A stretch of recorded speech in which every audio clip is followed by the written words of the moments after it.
বৃদ্ধাশ্রমে একজন বুড়া বাবা অবস্থান করছে। এই বুড়া বাবা দেখার জন্য আল্লাহর এক গোলাম যুবক ওই বৃদ্ধাশ্রমে গেছে।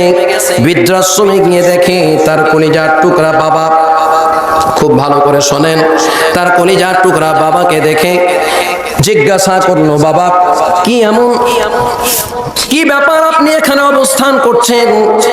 তখন ওইখানে বলল, তোমার বাড়ির থেকেই তো আমাকে এখানে পাঠানো হয়েছে, তোমার বাড়ির থেকেই তো আমাকে এখানে পাঠানো হয়েছে, আর চিঠিতে লিখে দেওয়া হয়েছে এই বৃদ্ধাশ্রমে একটা দিন রবিবারের দিন ছুটি থাকে, এই রবিবারের দিনটাও যেন সে বৃদ্ধাশ্রমে থাকে আর না আসে।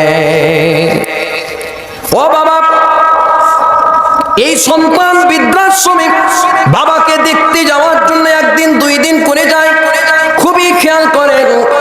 হঠাৎ করে একদিন দেখে বৃদ্ধাশ্রমে যিনি দায়িত্বশীল এই লোকটার সঙ্গে এমন মাখামাখি করে কথা বলছে তার বাবা। আশ্চর্য হয়ে বলে, না জানি কত দিনের চেনা এই মানুষটা, আমার বাবা না জানি কতদিন থেকে তাকে চেনে। জিজ্ঞাসা করলো, কি ব্যাপার বাবা, তুমি একে চেনো নাকি? বলে, হ্যাঁ বহুত দিন থেকে চিনি। তারপরে ওই যেই ব্যক্তি বৃদ্ধাশ্রমের দায়িত্বে ছিলেন তাকে জিজ্ঞাসা করলো, আমার বাবাকে আপনি চিনেন? এটা আপনি চেনেন? খুব ভালো করে শোনেন। তখন ওই দায়িত্বশীল ম্যানেজার বলতেছি, আজ থেকে বিগত 30 বছর পূর্বে তোমার এই বাবা বৃদ্ধাশ্রমে এসেছিল, এসে আমাকে বলেছিল আমার সন্তান আর হয় না, আমাকে একটা ইয়েতিম সন্তান যদি দাও আমি সন্তানটাকে লালন পালন করে বড় করে তুলব, আর কোনোদিন ওই সন্তানকে আমি বুঝতে দেব না যে আমি তার প্রকৃত বাবা নই, আমি তার আসল বাবা নই, এটা কোনোদিন তাকে আমি বুঝতে দেব না। এই কথা যখন ওই ছেলেটাকে বলেছে, ছেলেটা হাউমাউ করে কাঁদতে শুরু করেছে আর বলে, আফসোস, যেই বাবা আমাকে আস্তাকুর থেকে তুলে এত বড় করে তুললো, আজকে ওই বাবাকে আমি বৃদ্ধাশ্রমের মধ্যে রেখেছি। বন্ধুরা আমার, বাবাজিরা আমার, একটু খেয়াল করেন আদর্শ কেমন হওয়া চাই, মোহাব্বত কার জন্য করবেন। আপনি ভাবি বাবা মা আমার ছত্র ছায়া আছে, আপনি ভাবি বাবা মাকে সহানুভূতি দিয়ে রেখেছি, আস্তাগফিরুল্লাহ, কখনোই নয়। বাবা মার সামনে কোনোদিন বাবা মা সন্তানের সামনে সন্তানের আশ্রয়ে থাকে না। আমি যদি আপনাদের কাছে হাদিস নিয়ে আসি, আল্লাহর হাবিব মুহাম্মদুর রাসূলুল্লাহ সাল্লাল্লাহু আলাইহি ওয়াসাল্লাম বলেছেন, মুস্তাদরাকুল হাকাম হাদিসের ভিতরে রাসূল বলেন, এই হাদিসটা হাদিসে কুদসি, আল্লাহ রাব্বুল আলামিন বর্ণনা করেন, যখন আমার কোন বান্দার বয়স 90 বছরে উপনীত হয়, আল্লাহ রাব্বুল আলামিনের ফেরেশতারা ঘোষণা দিতে থাকে, আসিরুল্লাহি ফিল আরদি, এটা আল্লাহর জমিনে আল্লাহর গোলাম আল্লাহ রাব্বুল আলামিন গুফিরা লাহু মা তাকদ্দামা মিন যামবিহি ওয়া মা তাআখারা, তার এই বয়সে উপনীত হওয়ার কারণে আল্লাহ সুবহানাহু ওয়া তাআলা তার পূর্বাপর জীবনের গুনাহগুলো মাফ করে দিয়েছে। আরো মজার ব্যাপার হলো, এই মানুষটা যদি অন্য কারো জন্য ইস্তেগফার করে, অন্য কারো জন্য দোয়া করে, আল্লাহ রাব্বুল আলামিন সঙ্গে সঙ্গে তার দোয়া কবুল করে নেয়।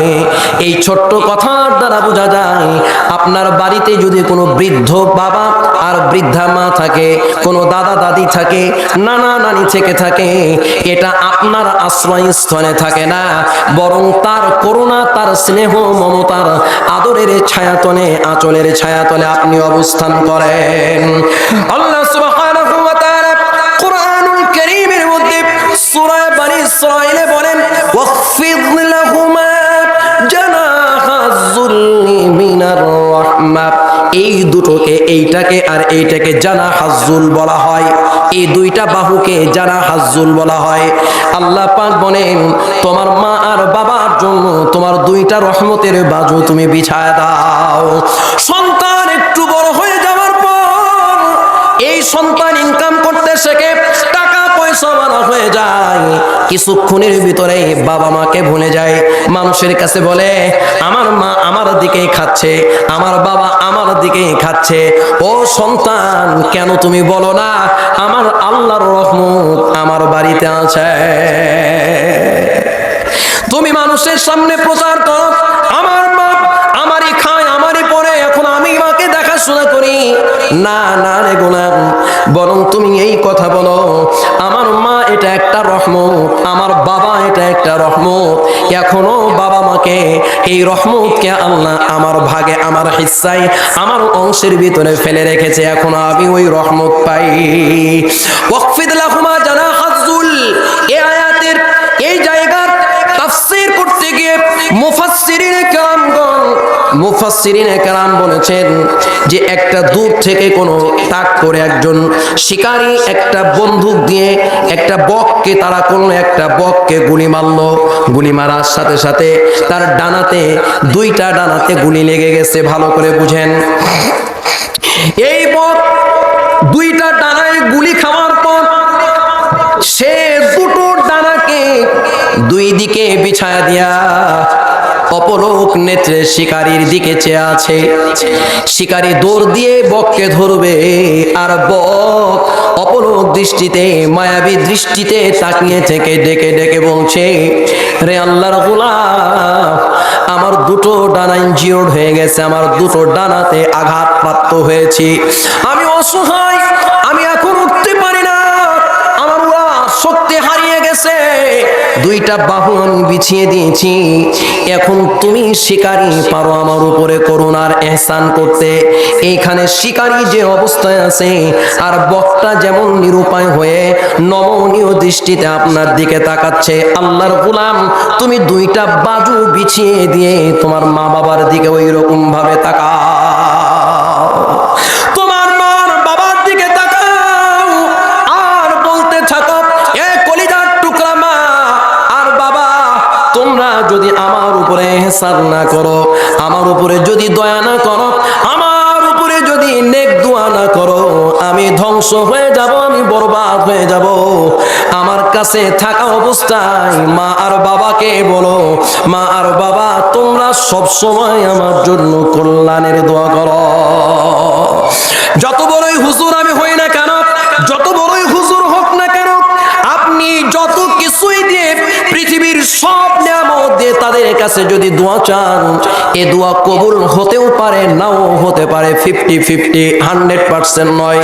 কিন্তু আপনি যখন বাবুগিরি হয়ে স্যুট প্যান্ট কোট পরে বাইরে থেকে এসে বাড়ির ভিতরে ঢুকলেন আর দেখলেন আপনার কলিজার টুকরা মা গোবর হাতে নেড়ে ময়লা হাতে এইরকম ভাবে মা কাজ করতেছে, মায়ের আঁচলটা একেবারে ময়লা হয়ে আছে, মায়ের পায়ে স্যান্ডেল নাই, মায়ের কাপড়টা ছিঁড়ে গেছে, আর দিকে বৃদ্ধ বাবা বসে আছে, অসহায়ের মতো বাবা বসে আছে।